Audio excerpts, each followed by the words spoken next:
Hi, I'm Jane Cacho, and I will show you the 5 different electrical splice and joint.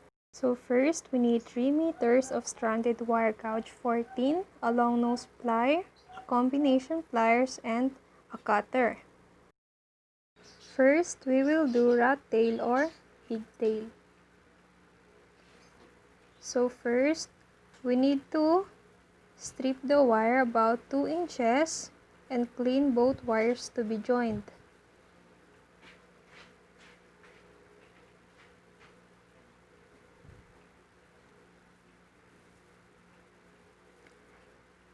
And place 2 ends of bare wire in crossed position and hold it with long nose pliers. Then twist the bare conductors about 6 times.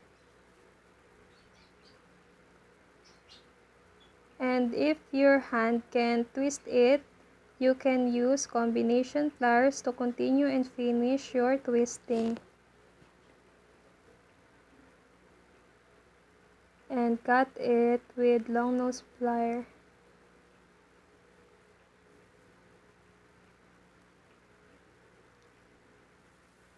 And that is our rat tail or pigtail. The next one is Y splice.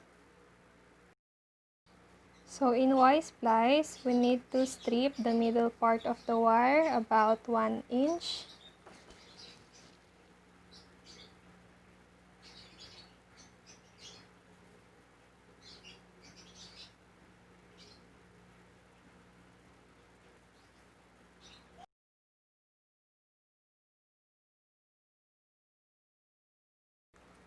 And the other Y, we need to strip it about 2 inches.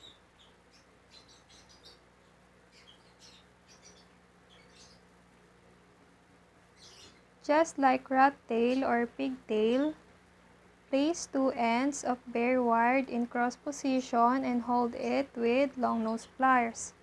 Then twist the bare conductors at least 6 times. So if you can twist it, you can use combination pliers to finish your twisting. So if there's an excess wire, you need to cut it with long nose plier.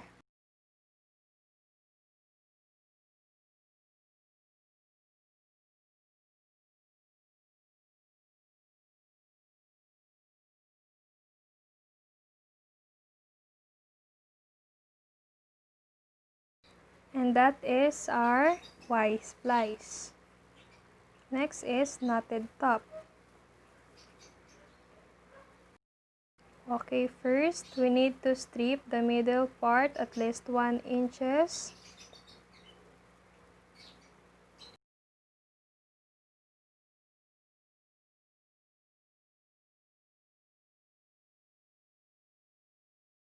And the other wire, strip it about 2 inches and clean the wire.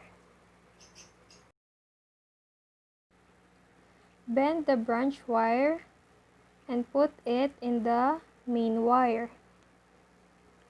And then form a knot.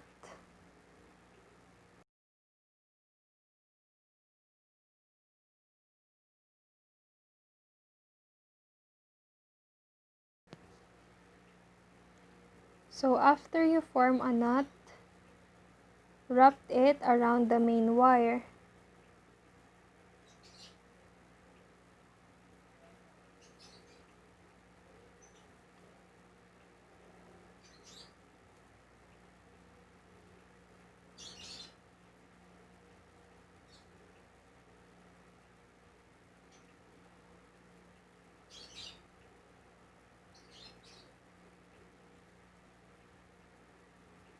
And then use combination pliers to continue wrapping.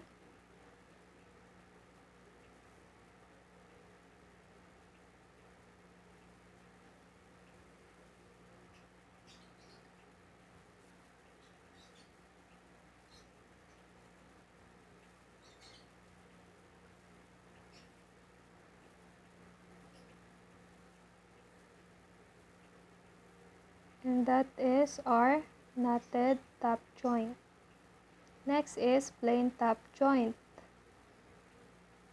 So if the knotted top, you need to knot it, but here you don't need to make a knot. Just wrap the branch wire to the main wire.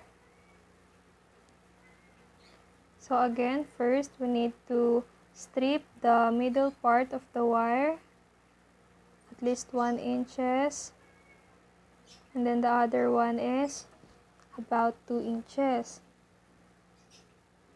So here, put the branch wire to the main wire and wrap it without knotting it.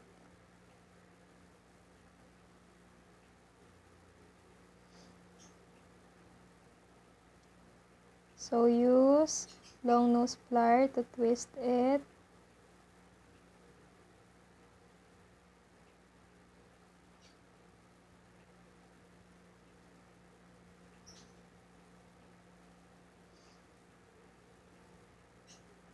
And that is our plain top joint.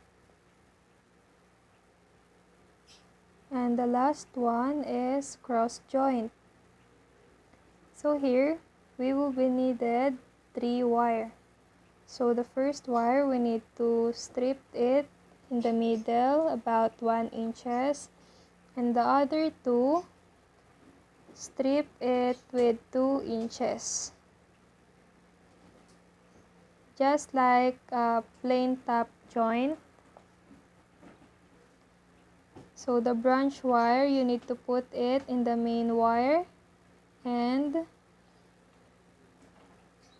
wrap it over the main wire.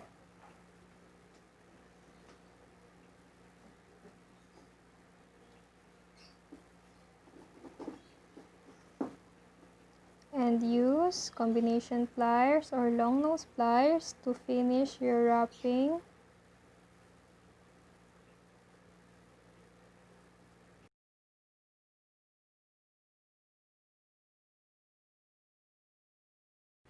So in the third wire, just repeat what you've done earlier.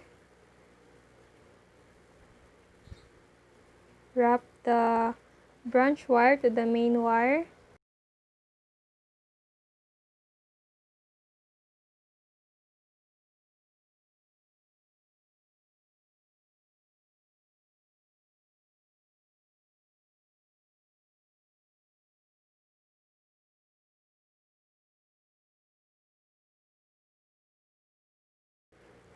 And use pliers to continue wrapping.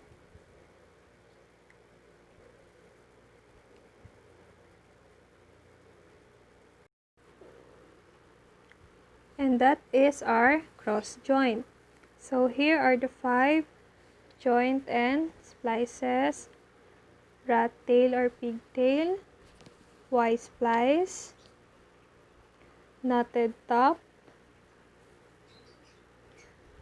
plain top joint, and cross joint.